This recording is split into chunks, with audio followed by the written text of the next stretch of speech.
Здравейте отново, много ми е приятно, че мога пак да си поговоря с вас. Така, както си спомняте, в миналото видео говорих за това как словото е един от най-силните навици, които можем да използваме, за да се приближим до Бог.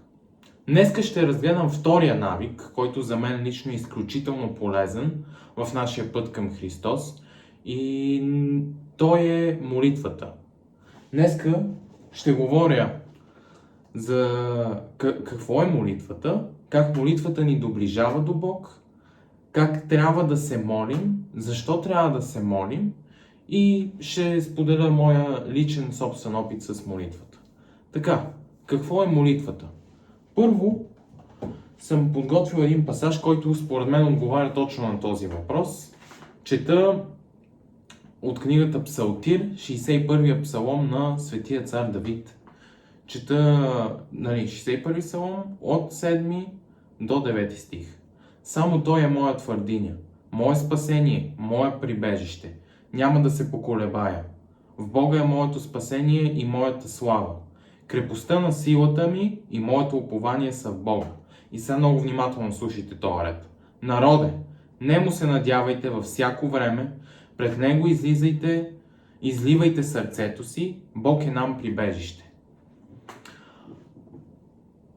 Общо взето, светият цар Давид ни казва какво представлява молитвата в този конкретен контекст. Той ни казва, че молитвата е най-силният вид упование, което ние можем да имаме към Бог. Защото какво е молитвата? Молитвата е известен период от време, в който ние отдаваме сърцата си и душата си напълно на Бог. Ние в тези тихи минути ние отстраняваме се възможните странични мисли, нашето заето ежедневие, всичко бива премахнато и това време е наше време за Бог. Това е нашето упование в Бог. И светият цар Давид казва, пред Него изливайте сърцето си. Демек, чрез молитва ние изливаме сърцето си, изливаме нашите проблеми, изливаме нашите преживявания. С всичко, молитвата може да обхване всичко, което се случва в нашето ежедневие. Представете си, че молитвата към Бог е вид разговор с родител, но и с психолог, с някой, който може да ни помогне и ни слуша и ни разбира. Защото, макар и да звучи малко странно и нелепо, защото ние не си говорим с никого по време на молитвата, обаче Бог ни чува. Имам пред ние си говорим сами, обаче погледнато отстрани си говорим сами, но в същността на молитвата това е един пламенен разговор. И Бог чува най-добре от всички наши слушатели, с които можем да комуникираме. Той е най-добрият слушател. Той чува всяка една дума и отговаря, когато счете, че е за добре, отговаря на нашите молитви, като ги изпълнява. Това е общо взето молитвата. Време прекарано с Бога, в което ние избираме да се уповаваме на Него и да отделим време за Него, специално време за Него, в което ние изливаме сърцата си пред Него. Така, преминаваме към следващия въпрос, който е как молитвата ни доближава до Бог. И пасажа, който съм подхванал, ще се намира в посланието на светия апостол Яков, в 4 глава, 7 и 8 стих. И тъй, покорете се Богу, опълчете се против дявола, и той ще побегне от вас. Приближете се към Бога, и той ще се приближи към вас. Очистете ръцете си, грешници, изправете сърца двоедушни. Тук думата молитва не се споменава, но това, което се споменава е приближете се към Бога. Молитвата буквално ни приближава към Бога. Ако има едно нещо, което най-много ни приближава към Бога, то това е молитвата, затова тя е толкова важна. Така че, дори в този пасаж молитвата да не е спомената с думи, тя е буквално описана. И какво каза светия апостол Яков? Приближете се към Бога и Той ще се приближи към вас.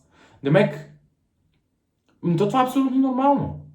Когато си говориш с някой човек, който обичаш и който той те обича тебе, не само ти се приближаваш към него, но и този човек, слушайки те, разбирайки те, добавяйки своето мнение. Вие двамата се приближавате взаимно един към друг. Затова е целта на комуникацията.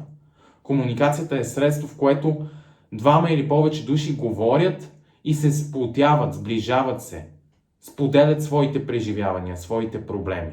По същия начин е и молитвата. Нали, много хора считат за това, не харесват молитвата, защото, както казах, отстрани е погледнато все едно си говориш сам. Обаче не е така. Защото като Бог види, че ние отдаваме сърцата си и отделяме всеки ден време да се молим към Него, той се приближава към нас, защото ние отваряме повече място в сърцето си за Него. Затова е изключително важна молитвата и затова тя ни доближава до Бог. Защото ние, като се молиме, прочистваме сърцето си и освобождаваме повече място, в което Бог може да се появи и да започне да действа.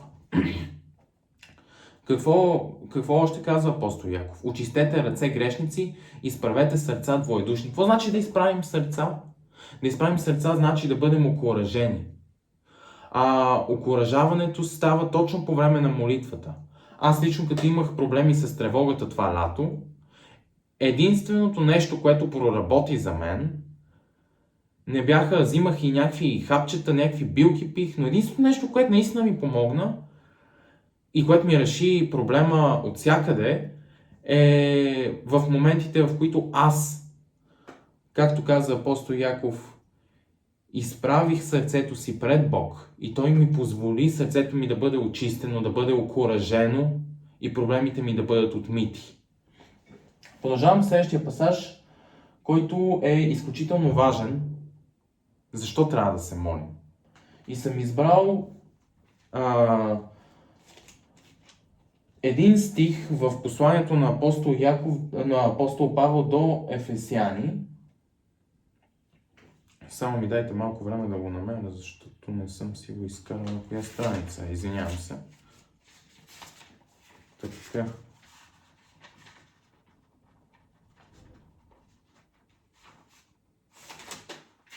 Много се извинявам.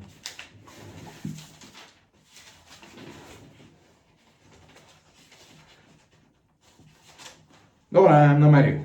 Чета 6 глава, 18 стих. Пак извинявам се, че ми отне малко повече време да го намеря. Всяка молитва и прозба, молете се духом във всяко време. И старайте се за същото това с всяко постоянство и молба за всички светии. Така, какво се случва? Всяка молитва и прозба, молете се духом във всяко време. Какво ни каза ти апостол Павел? Че ние трябва да търсиме удобни за нас моменти да се молим, да не се случва това само веднъж на ден. Защото представете си молитвата като тренировка във фитнеса. Да кажем, ако аз не си харесвам как ми изглеждат гърдите и искам гърдите да са ми по-големи и по-мускулести, то аз трябва да отида 1, 2, 3 пъти във фитнеса през седмица и да ги тренирам и да тренирам гърди. По същия начин, ако аз искам да се доближа до Бога и ако аз искам Той да ми бъде да позволя Той да ми бъде повече от полза, то аз трябва да отида и постоянно да се моля, да не е веднъж седмицата и след това нищо. Ами напротив, както хода постоянно на фитнес, така да отивам постоянно и в Бога и в Бога да се моля към Него, да се моля за нещата, които искам, да се моля за прошка. Има много различни видове молитва. И всички са много важни, защото те, както каза апостол Яков, както каза апостол Павел, както каза цар Давид, те ни доближават към Бога. Затова молитвата е толкова важна. Защото тя ни доближава до Него и ни позволява да си нагласим повече пътищата спрямо Неговата воля. Демек позволява ни по-добре да го разберем. Позволява ни да сме по-примирени с това, което Той е отредил за нас. Позволява ни да се отмием от целия този стрес и всички гнусни чувства, които се пораждат в нашето ежедневие. Но друго много важно нещо, което се споменава в този стих е: старайте се за същото това с всяко постоянство и молба за всички светии. Демек ние като се молим, Светия апостол ни казва да не се молим само за нас, а да се молим и за хората около нас. Това е изключително важно. Защото много хора подценяват силата на молитвата. Аз лично от моя живот съм изпитал изпитал съм това, че молитвата не само помага на мен, но е и помагала на хората, за които аз съм се молил. Помагала е да решавам, например, в случки, в които съм се скарал с някого по-сериозно. И това даже се случи наскоро. И след караницата спрях да комуникирам известно време с този човек. И отидах да се моля на Бог. И го помолих да ми позволи да се помиря с този човек и да не се караме повече. И точно след 15 минути се чухме пак с този човек и се сдобрихме.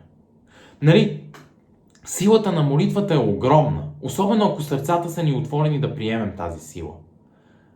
Важно е да се молим не само за нас, но и за всички останали. Следващия въпрос, който ще разгледаме е как трябва да се молим. Така, тук не казвам моя личен опит, не казвам какво трябва да се прави. Аз лично познавам два вида молитви. Едната е молитва от написаните молитви. Има молитви, които са написани от светиите. Това са канонични молитви. Молитви, които са много известни за ортодоксалното християнство. И има и молитви, които са фристайл. Намек те произлизат от сърцето, говориш каквото си желаеш. И аз лично съм по-голям фен на молитвите в свободен стил, защото не мисля, че съм толкова духовно израсъл да знам всички канонични молитви и да се водя по тях. Аз лично предпочитам, когато реша да се моля, да отделя известно време, в което аз се изолирам някъде, в повечето случаи, даже отивам в тоалетната, заключвам се, защото там е тихо и спокойно и там се моля. И говоря нещата, които ми идват от сърцето. Защото когато се спазваме по канонични молитви, пак не казвам кой какво трябва да прави. Споделям своя личен опит. Да не ми бъдат разбрани думите погрешно. И когато е в свободен стил молитвата, някак си се чувствам по-отпуснат и мога да говоря за по-дълго и за повече неща. Затова от моя личен опит, с молитвите, ако трябва да изкарам най-важното нещо от това видео, то това би било едно. Да се научим да се молим повече, за по-дълго и по-често. Това са три неща, не са едно.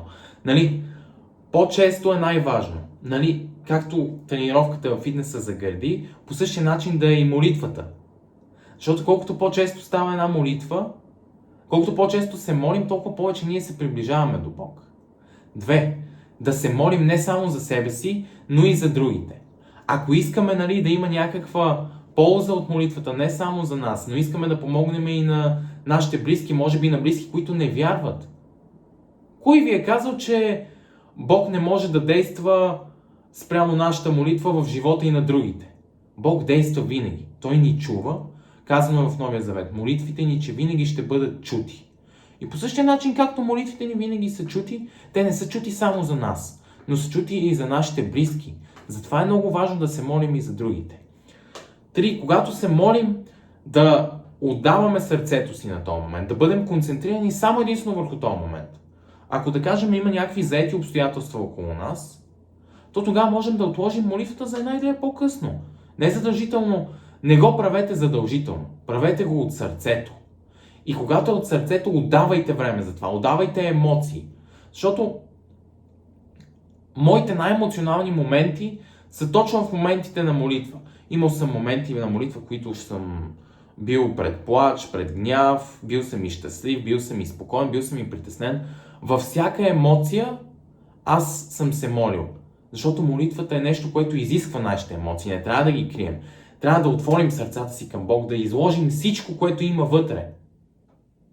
И така ние ще се почувстваме по-добре. Надявам се това видео да е било от полза, защото молитвата е изключително важно нещо и ако можете да имплементирате тези неща, то аз мога да ви гарантирам, че вие със сигурност ще се приближите повече до Бог.